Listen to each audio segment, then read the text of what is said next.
Perdana Menteri Israel, Benjamin Netanyahu, kalang kabut. Ia boleh saja merasa aman saat menjalankan agresi di awal, karena sejumlah besar negara berpengaruh menyokongnya dengan bantuan hingga dukungan moral. Tapi lihatlah kini, sekutu dekatnya yakni Amerika mulai mundur, dengan Donald Trump perlahan merapat ke aliansi Timur Tengah.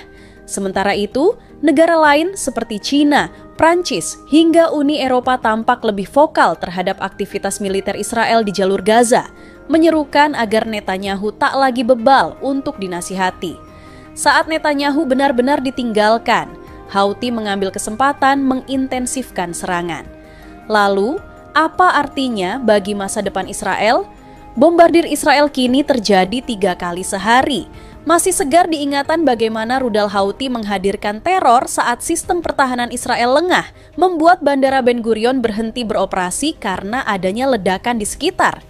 Kini, kelompok yang juga dikenal sebagai Gerakan Ansar Allah Yaman itu mengulang kesuksesan meluncurkan rudal balistik hipersonik ketiga ke Bandara Ben Gurion dalam waktu kurang dari 24 jam. Serangan rudal terbaru akhirnya memicu sirene serangan udara di Israel bagian tengah dan utara, memaksa jutaan orang mencari perlindungan dan menghentikan lalu lintas udara di bandara selama hampir 1 jam. Juru bicara militer Houthi, Yahya Sari, dalam sebuah klaim di Telegram menyebut pasukan rudal Angkatan Bersenjata Yaman melakukan operasi militer kualitatif menggunakan rudal balistik hipersonik. Rudal tersebut berhasil mencapai sasarannya berkat Allah yang memaksa jutaan penduduk Zionis untuk mengungsi ke tempat perlindungan.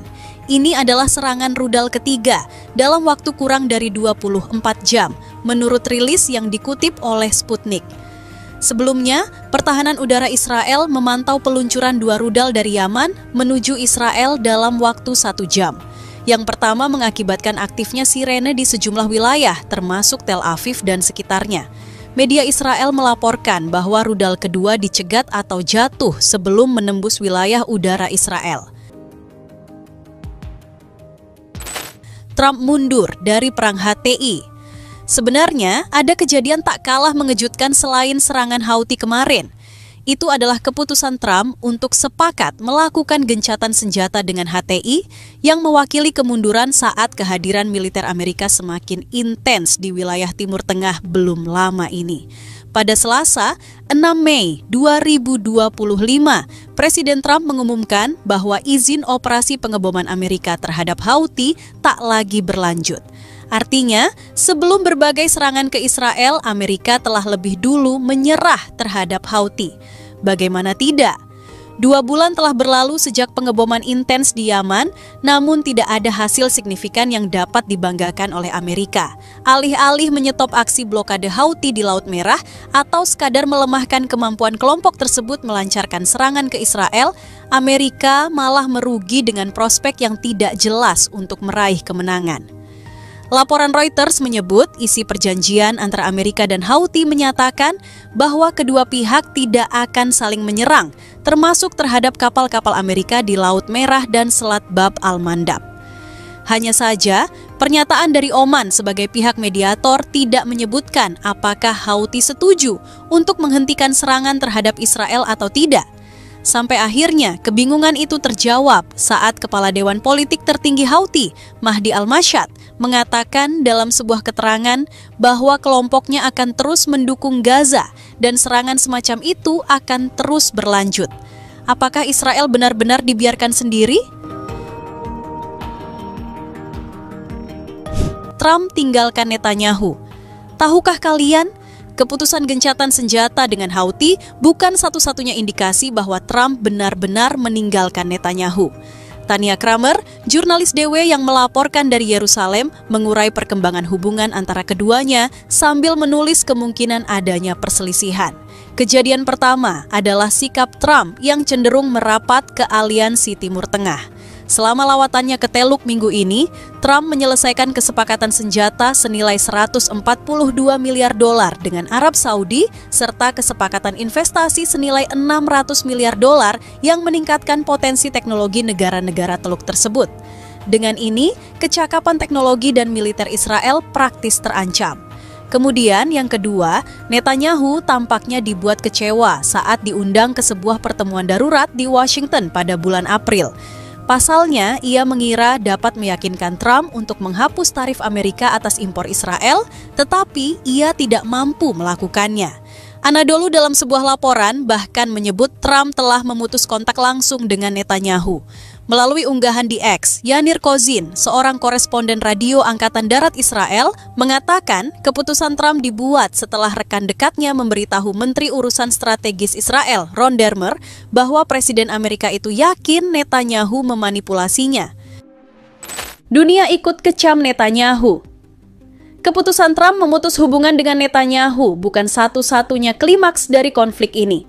Prancis, misalnya, salah satu negara yang dulunya berada di kubu Israel, kini memilih balik badan dan melayangkan kecaman terhadap sang Perdana Menteri.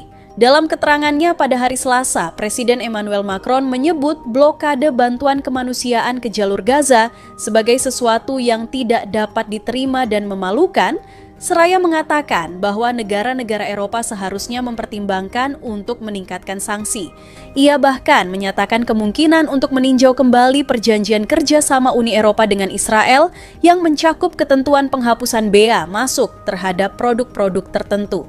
Sejalan dengan itu, juru bicara Komisi Uni Eropa ikut angkat suara mendesak Israel untuk mencabut blokade di jalur Gaza dan mengizinkan masuknya bantuan kemanusiaan bagi warga Palestina di sana. Wakil Menteri Luar Negeri Norwegia, Andreas Motzfeldt Krafik, pada gilirannya menyinggung pelanggaran yang ada dengan menyebutnya sebagai sesuatu yang ilegal.